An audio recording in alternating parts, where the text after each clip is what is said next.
All council members are here. Good. Let's go. All right. Good morning, POS 2041, American Federal Government. It was before I go into allowing the city of Aurora Springs to act out as a city council. I would like to tell you all it was a pleasure working with you all this semester. Okay, guys should give yourselves a round of applause. You guys did awesome. It was great. No, it was a pleasure to actually know that the majority of you, when you first started this class, you didn't know, you weren't acclimated with American federal government. Neither were you acclimated with state government or local government. Okay? And like I emphasized to this class and all my other classes, it is important to always pay attention to American federal government. Yes, our president, our VP, all of that is a big portion of how our lives are operated, how our lives are protected, how our lives are secured, what comes in the country, what goes out the country, regulations, regulatory procedures to make sure the people is safe. But you also all have to remember that it is very important, just as well as the federal elections look like a Super Bowl and people are dying to get to vote for the president, the same thing should be taking place as when there's a state election and you have a Senate, a House representative, as well as a local election when you have a mayor of a county, of a city. When you see those elections coming up, your primary, your local, it is very important that you take heed of that and you get involved and you participate in it, because these individuals, believe it or not, like I emphasized before, they have more of a dominant impact on your daily life. For an example, again, when you have a pothole in the middle of your street and you're driving down your street and your car gets hurt or your car gets damaged and the city or the county maintains that road, do you go to the federal government? Do you go to the state government, or do you go to the local government? We go to our local government, right? Because they can get out there and fix it. You can't write a letter to President Biden and say, I have a pothole in front of my community, I need it fixed. He's going to look at you and tell, he's not even going to look at it. Okay? So it is very important that we pay attention, and acting out as this city council is going to let everyone know how important it is to attend your city council meetings, how important it is to get involved, the power that your local city council members have, and what they do on a monthly basis when you elect them, and how and watching this should teach you how to hold whoever you put in office accountable and ensure when they're out there campaigning trying to get your vote, they do everything that they say they're going to do. Okay? So with that being said, it is a pleasure for me to announce and introduce you to the city of Aurora Springs. Thank you. Begin city council. Everybody spread it out a little bit. Just talk about each other, shake hands.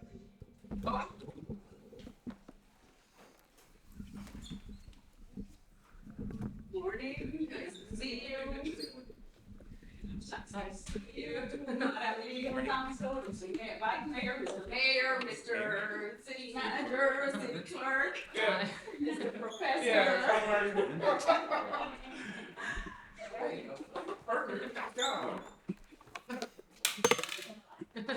Good job. Good job. Good job. Good job.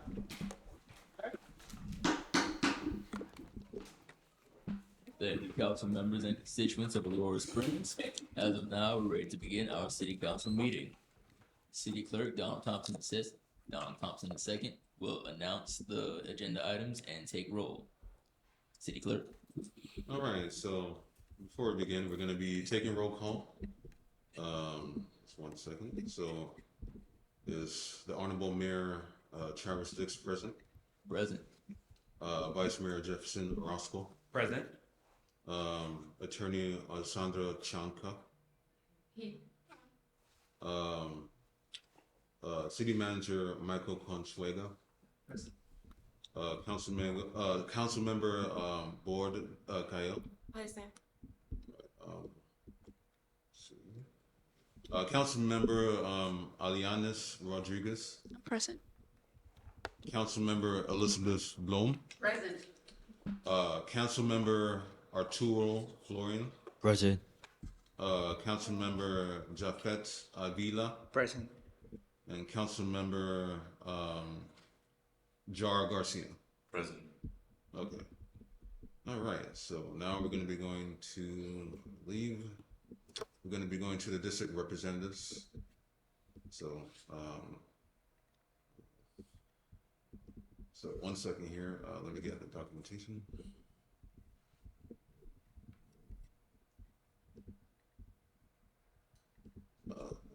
This here.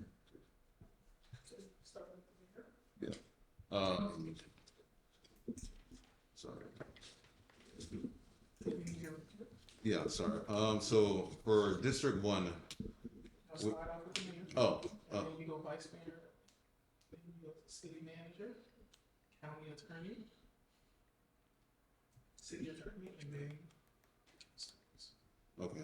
We're gonna be starting off with the Honorable Mayor Travis Dix.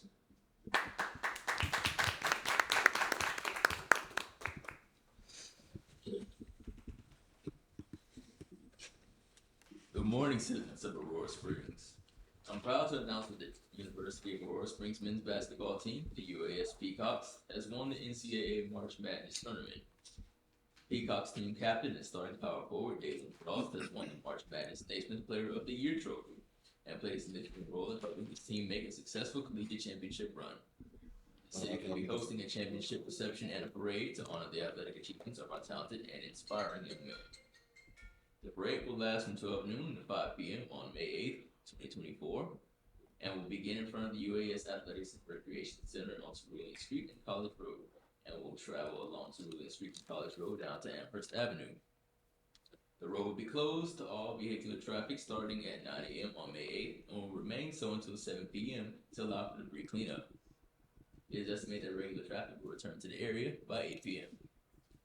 Prior to the parade, there will be a championship reception in front of the UAS Athletics and Recreation Center, where the Peacocks players, coaching staff, and management will gather to present the March Madness Championship trophy to the city. Speeches will be given by Peacocks head coach Warren Worthy II, Peacock general manager Zahir Marshall, and team captain Dalen Frost. The reception will begin at 9 a.m. and will run until the parade starting time of 12 noon. Just like the subsequent parade, the reception will be open to the public. Parking will be available at all 5 of the university's parking lots and both of their parking garages from the start of the reception to the end of the parade. For more information, please visit the city's website at www.aurorasprings.gov. Sincerely, Mayor Travis Dix.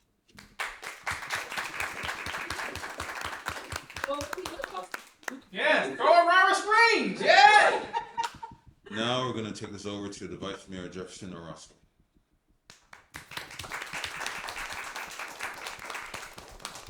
Good morning, constituents of Aurora Springs. In addition to what Mayor Travis Dix has stated, we've co-partnered and sponsored the overseeing of the parade for the university, and we are making sure that law enforcement are making sure and ensuring the safety of its citizens and making sure the events go as planned. As for mentioned of the parade, we are making sure that it goes perfectly planned with its citizens and the event attendees for the event. In regards to my report, I'd like to report that from our city, the law enforcement are there and the fire department are making sure that everything goes as planned for the citizens and people who are there to participate. We are also making sure that departments of the fire department and the police department are there on call and making sure and ensuring the safety of Aurora Springs. This concludes my report.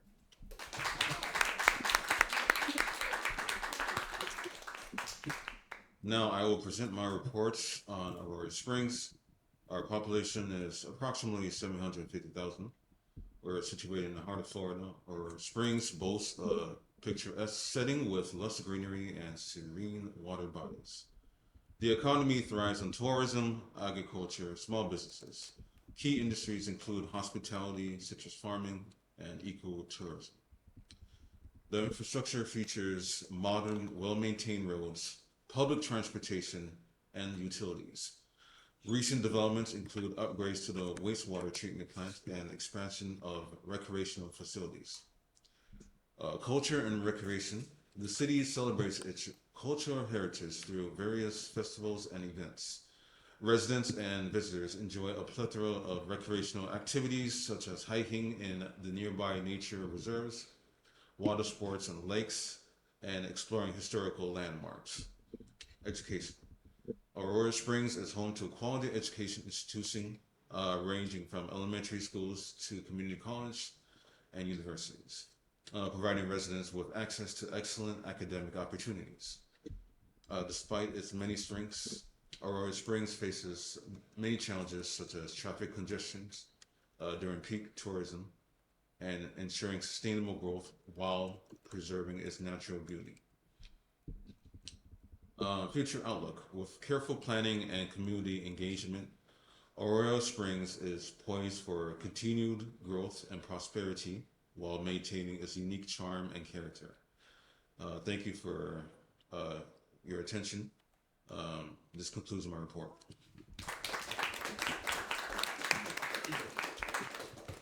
Now we continue to City Manager Michael Consuegra. City Clerk. Good morning, everyone. As City Clerk, I'm honored to be presenting the budget of fiscal year 2024 to 2025 for the City of Aurora Springs. The government has provided an annual budget of $100,000 in funds so that we can pursue the betterment of our community and so we can I will now talk about the allocation of our budget. So, the community of recreation, will,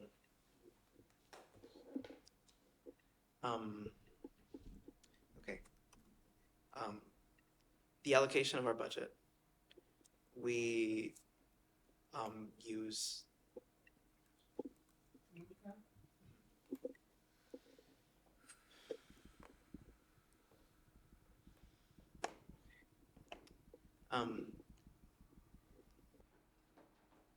we allocate our budget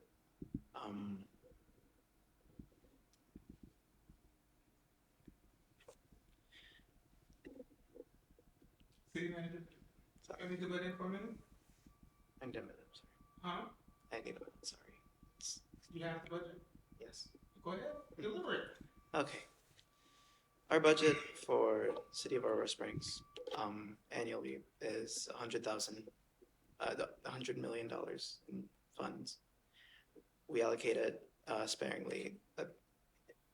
Okay. For community recreation, it is 1%. Development services for buildings and construction, it's 5%. For our fire department, it is 1%. Parking would be 0.5% of our budget.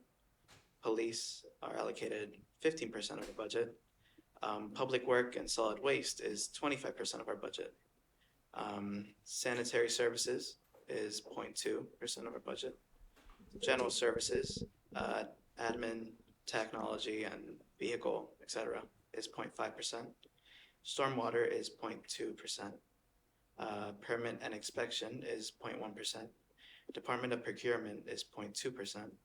And for the salary of the city council, city attorney gets 0.15% of our budget.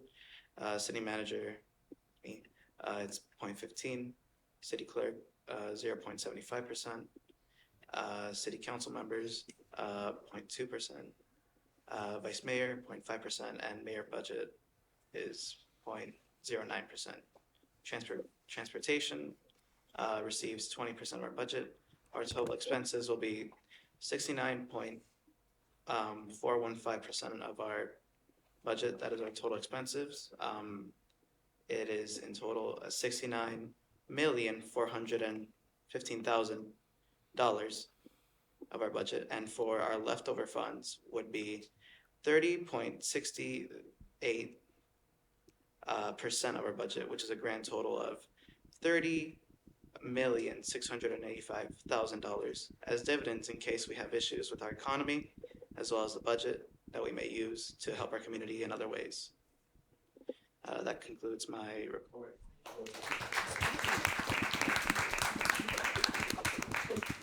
Okay, now we turn this over to the city attorney, Lady Alessandra Chanca. Good morning, City Council members. City of Aurora Springs Attorney Office report on city building code violation case. Date October 15, 2023. Case background. On August 25th, 2023, the City Building Department received a complaint regarding the property located on 332 Sunflower Street, Aurora Springs, 33668. The complaint alleged violations of the city building code related to improper construction and safety hazards on the property. Investigation. City building inspectors conducted an investigation of the property on August 30, 2023. The inspections revealed numerous violations of the city building code, including failing to obtain necessary building permits, inadequate fire safety measures, and non-compliance with zoning regulations. Actions taken. The property owner, Mr. John Doe, was notified of the violations via formal written notice on September 5th, 2023.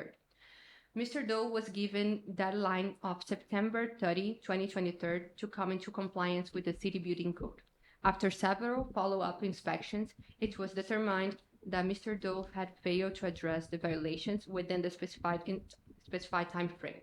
As a result, the City Attorney Office filed a lawsuit against Mr. Doe on October 10, 2023, seeking an injunction to compel compliance with the city building code. Legal analysis. Based on the evidence gathered during the investigation, it is the opinion of the City Attorney's Office that Mr. Doe has indeed violated the city building code. The violations pose a risk to public safety and must be rectified immediately. Recommendations. The City Attorney's Office recommends that the court grant the injunction in the lawsuit against Mr. Doe. This will ensure that he complies with the city building code and addresses the violations on his property. Conclusion. The City Attorney's Office is committed to uphold the city building code and ensuring the safety and welfare of all residents. We will continue to monitor this case and take further legal action as necessary to ensure compliance with this lawsuit. Respectfully, Alessandra Chanca.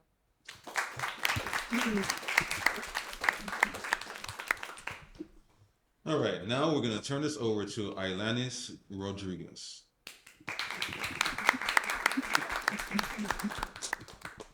Good morning and welcome to all of our Spring citizens. To everyone present here today, I send a warm welcome. Your presence is really appreciated as we convene for another important meeting. Today, I'm honored to present my report highlight significant developments within our beloved city. First and foremost, I am happy to announce a positive upgrade regarding our well-known farmers market, situated in District 2, known as Coral Coast, in fulfillment for a commitment to support local entrepreneurship and community involvement. I am pleased to share that additional vendor spots have been made available just as promised. This expansion presents more chances of neighborhood companies to prosper and for locals to enjoy the wide range of products our farmers market has to offer. Despite this expansion, I am pleased to inform you that charges for these spots remain unchanged, ensuring accessibility for all. Furthermore, it has come to the attention of the Council that there have been petitions circulating regarding the potential inclusion of alcoholic beverage in our farmers market offerings. Rest assured, we value the input of our community members and take all suggestions seriously. I want to assure you that this matter is being given the attention it deserves, though it is currently being discussed. Your opinions are important, and we are determined to look at every opinion while putting our residents' safety and well-being first. Finally, I would like to thank each and every one of you for your persistent commitment to improving Aurora Springs. Let's keep collaborating to make our city shining example and being an example of wealth, harmony, and inclusivity for future generations. Thank you.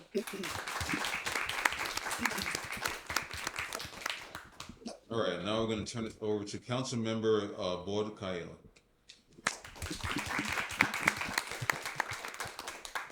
Good morning. I welcome you all, Aurora Springs citizens, to everyone present here today. Your presence is held in high regard.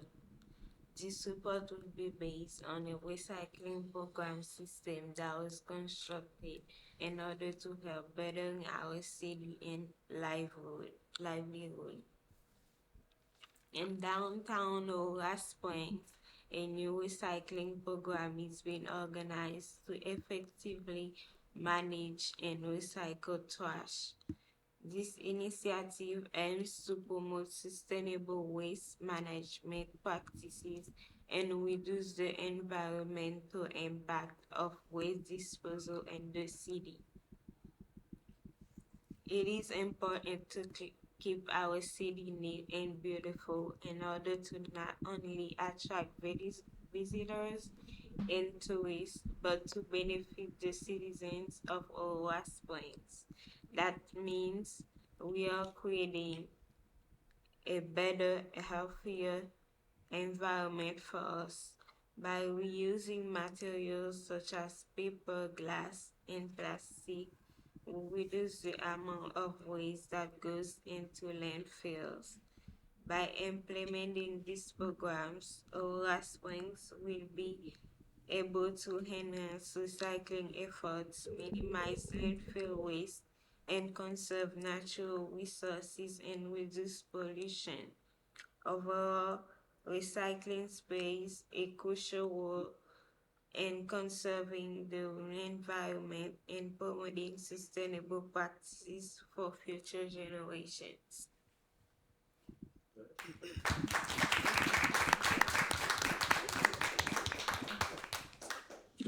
All right, now we're gonna turn this over to Councilmember Arturo Florian. If you can't pronounce it, just try your best, okay? That's all you gotta do. Good morning, everyone from Aurora Springs. I will pronounce my report. For the city culture members, I am here today to report on my start of apartment complex with our council. Over the past course, our team has continued through assignment and interviews with to great and complex field. I would like to highlight the partners develop many apartment community. I have country in Miami High Street of South and Council and complex with long generations has been very starving. So with it's with Miami somewhere. However, it is in Congress and address some. Sorry, my next is says comes we have notice of applications and notice complex from apartments complex with this is important the quality of life or residents and neighborhood issue. Our team has affected and work with mention is important notice mention medicine of and it is excellent notice more effective address affirmative remains in a for many residents in our country affect to move affect ours it's wrapped in Sound good. sorry that's That sound great. No, you're good, because we're on 2 minutes, but thank you for trying. You sound like you did good. sorry it's my next is No. All right, so we're gonna be continuing to Councilmember Elizabeth Bloom. Woo!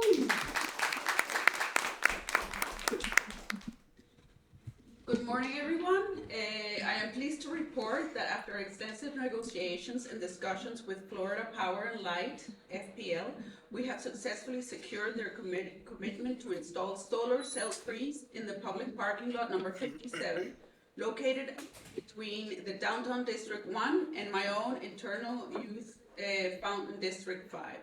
This is a significant milestone in our efforts to promote renewable energy and sustainability in our community. Have a little map here for your perusal afterwards. The initial cost of the solar cell trees themselves, the installation and the maintenance will be assumed by FPL. In return, Aurora City Council will grant them free access to the parking lot, the ownership of the electricity generated for the next 10 years, and the use of the project concept called Forest 57 in their marketing. These innovative structures will not only generate electricity, but also provide shade and light for the users of the parking lot and make the lot look more attractive to the nearby community. By partnering with FPL, we are taking a proactive step towards reducing our carbon footprint and promoting a more sustainable future in our city. I am confident that the installation of solar cell trees will not only benefit our community environmentally, but also economically by reducing energy costs and increasing energy efficiency. I would like to extend my gratitude to my fellow council members, city staff, and FPL for their collaboration and dedication to making this project a reality. I look forward to seeing the positive impact that these solar cell trees will have in our city and our greater community. Thank you for your continued support and commitment to a greener, more sustainable future.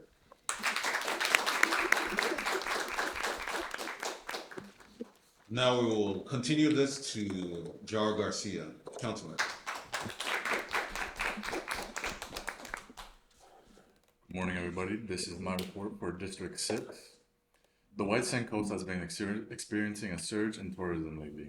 The beaches and stunning coastlines have attracted visitors from all over. Local businesses have been thriving with beachfront resorts, restaurants, and water sport activities gaining popularity. However, with the increase of tourism, there have been some challenges.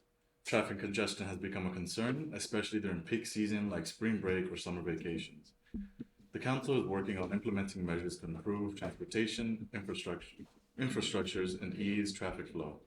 Additionally, environmental conservation is a top priority. Efforts are being made to protect delicate coastal ecosystem and preserve nature's beauty. The council is working on collaborating with local organizations to promote sustainability and educate visitors about responsible tourism practices. Overall, the White Sand Coast District is experiencing growth and development while striving to maintain its unique charm.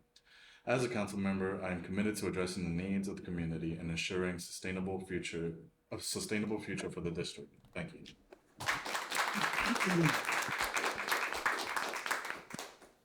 And last but not least, Councilmember Javier Avila. Good morning, everyone. With great pride and sense of responsibility, I give this report which highlights the accomplishment and activity that took place in our district in April. To ensure the prosperity and well-being of our constituents, it is crucial that we continue to be informed and involved as custodians of our town. Significant progress was made this year along the overdue infrastructure improvement that our strategic plan was called for. Numerous areas saw the road resurfacing project finished ahead of schedule, which reduced traffic and improved safety for both cars and pedestrians. In addition, work on the University City new community center got underway. The goal of modern institution is to improve the lives of citizens from every aspect of life by acting as a center for social events, educational initiatives, and social activity. To sum up, this year's effort highlight our shared dedication and prosperity and well-being for our community. Through cooperative effort and commitment to creativity and diversity, we can overcome obstacles and create more promising future for our city. Thank you.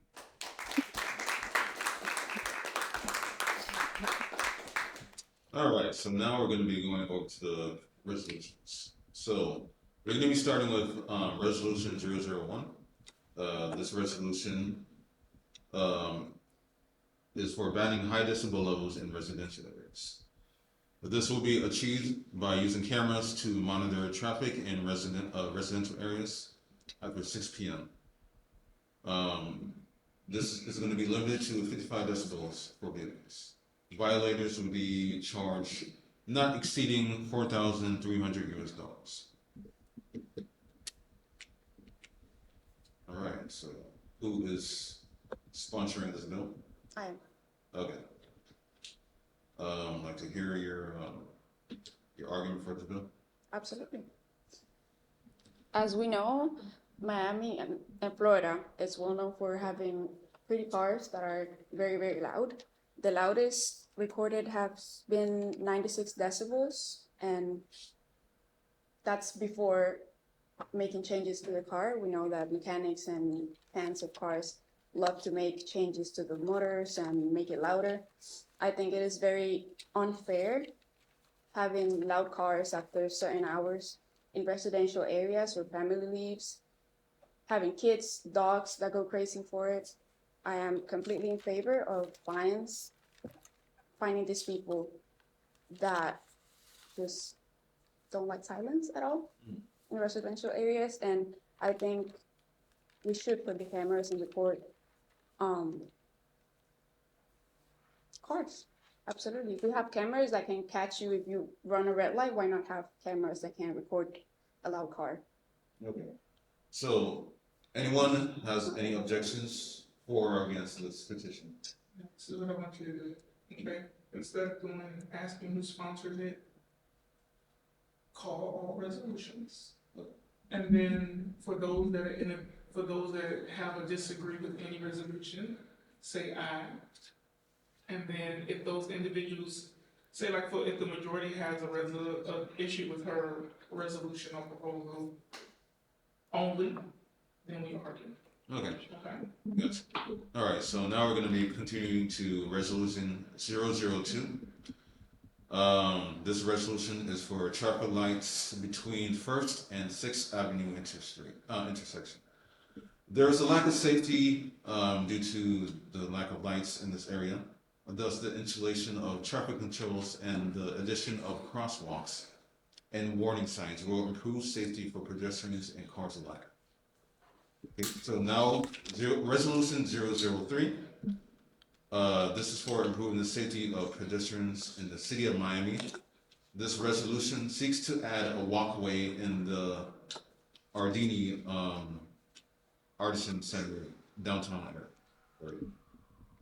Resolution 004. This is for installing solar panels in parking lot number 57 for reducing carbon footprint and improving and providing shade for cars and pedestrians. Resolution 005 is for building a playground for children. And resolution 006 is for increased funding for public libraries.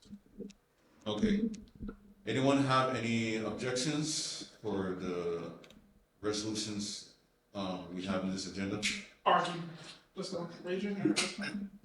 I believe that the fines are a bit too steep, considering that too much noise happening in a residential area is considered disturbing the peace, and the average price for those violations tend to be $500 to $1,000. Charging $4,300 seems a bit unreasonable, but I am in agreement that we should implement this system. And in regards to the cameras being put at a certain time, there needs to be a time on when the cameras should be on for it to record any loud cars that are in the way. In terms of the fines, there's also should have to be a limit the amount of how much money has to pay for the fines for the individuals who have caused that disturbance for the residential area. So as I agree that cameras should be there to ensure, there needs to be a time decibel and how much we have to pay for the people that are fined. Absolutely. I would consider after 7 in the afternoon would be reasonable. It should be a little more beforehand, like 1 hour before, because 6. depending on how many people come to work around that time. I was thinking of more when people go to bed, maybe the kids should go to bed early. I don't see a reason why a kid should be working up for a car. It's mostly for parents itself, not just for the kids itself. But I do agree, it could be better though. I wonder about the time constraints. I mean, noise pollution, it's extremely obnoxious anytime.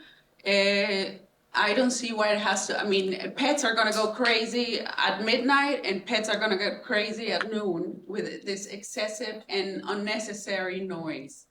A certain decibel level, I mean, also maybe we should stagger the fines depending on the decibel level. Are the cameras able to measure that? The decibel level? I'm in agreement with that. The city attorney office, I recommend for the resolution about the cars and the bells and the sound. I recommend that the cameras focus just on the tag of the cars and record the sounds, no image of the driver. And also regarding the solar panels, I recommend that we guarantee that the area it's insurance in case we have any problems with the solar panels to damage any car or any other's property that has to be insured. I agree. I will discuss with FPL to see if the city council or FPL is in charge of the insurance or if it's a cost that we share. Yeah, just to avoid that this cost comes to the city. What would be the legal implications of asking people to install these cameras in their lawns, which I assume we would have to do? Are there any legal implications for installing these cameras on people's lawns, which I'm assuming we have to do? No, just not focusing on the people, on the driver. We just focus on recording the sound and the tag numbers. We are fine. Wouldn't they be more on traffic lights and cameras? things like that, or in traffic signs? It depends because like if we're gonna put the cameras like in the lawn, then people would have complaints about the ensuring of safety because they don't feel safe being watched. Considering cameras on the lawn would be integral to someone's privacy, would probe into someone's privacy, and they would feel some type of way. So I disagree with the cameras on the lawn. I didn't say that was my idea. I just mean where we would put the cameras. That would be the only thing that I think. Okay. Why is no one talking about the budget for these cameras? Yes. We need manpower. We need resources to actually track these cameras. So how are we gonna implement these cameras? Nobody talks about the budget yet. And If that- maintain them, that's true. In terms of in terms of that resolution number proposal, well, normally in residential areas we would put a patrol car of a police law enforcement there on the area, in case the cameras do not go into fruition of their intent of their job. So we can put a patrol trooper on the side near one of the cameras, and they'll be there to able to stop and apprehend the driver who's making a large noise in residential areas. So how accurate are these noises gonna be? What if there's multiple cars? And how is he gonna pinpoint the noise and where it's coming from? I'll be honest, it's true about this, but sometimes some people we notice that what camera how make sure the camera is like visible, because sometimes people see the camera to be something real because we know that, and we need to make sure the camera be like camouflage or maybe make sure no one know that, to make sure people know what's camera. I don't think they should be camouflaged because people are aware of the traffic lights, and like she said, it's. That's against the law. The camera has to be visible and has to be notified that someone's being recorded. We cannot like camouflage the cameras and that make not the civilians, they have to know that they are being recorded by any purpose. Would there be any signage required for this? Would there be any signage required for this? Yes. And what would be the budget for that?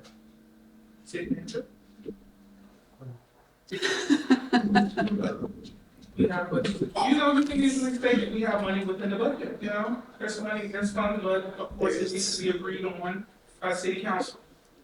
Absolutely. I feel like we could agree over how much we can allocate our funds for this endeavor, but to implement cameras in every street or something like that drastic, it would definitely probably maybe go a little over our threshold, I believe. You would have to worry about the residential areas, but I do see your concern that it may be a little bit too expensive to even do that. He's absolutely right.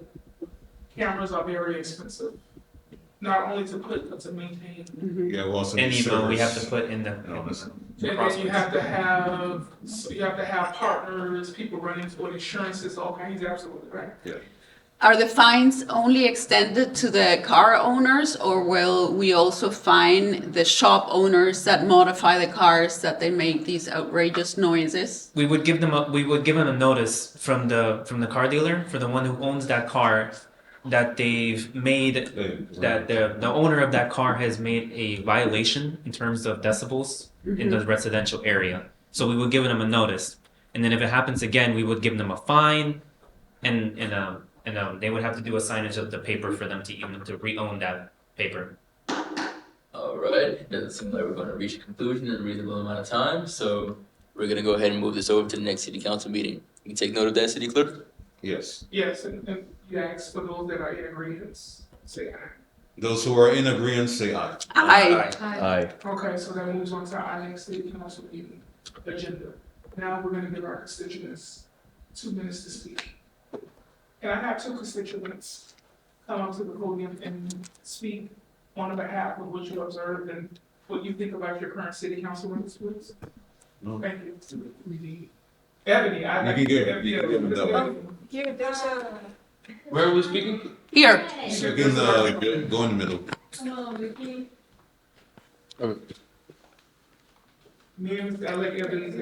So am I speaking about the Basically, recession? you're a constituent. What do you think of your city council?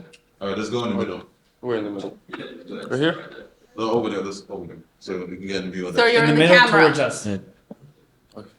Good afternoon, honorable city committee, mayor, city manager, and vice mayor. From what I observed as a constituent, I think that the resolution could be passed. There are a couple of things missing that you said. The cameras can be installed on the street. They would require no signage. Cameras can be got for cheap since it's already in New York. It's already implemented. They already have a budget, which was very goodly allocated. And that's it. Thank you. We'll be passing this on to our next constituent, Madam Ebony. She will be letting you know how she feels as a constituent and what she observed today and what she liked and what she feels can be better, if there's anything that needs to be better. Good morning, Council. Good morning, Council. I would like to say, I think you guys did an excellent job at today's council meeting. However, the little issues that were addressed as far as the city attorney spoke when it comes to your people about concealing vital information or vital key points to petitions. I think that was the only thing that I did not dislike, because as a counselor, you do not want to deceive your people underneath any circumstances. However, you guys did wonderful today, and I would like to thank you guys for listening to our petitions and taking care of the needs and the concerns of your people. Thank you. Mr. Mayor, okay, City Clerk, we're gonna turn this back over to Mr. Mayor for closing remarks. All right, we're gonna be turning this back over. We're gonna be turning this back over to Honorable Mayor Travis Dix. Thank you, council members and constituents of Aurora Springs, for attending the city council meeting. As of now, this meeting is adjourned.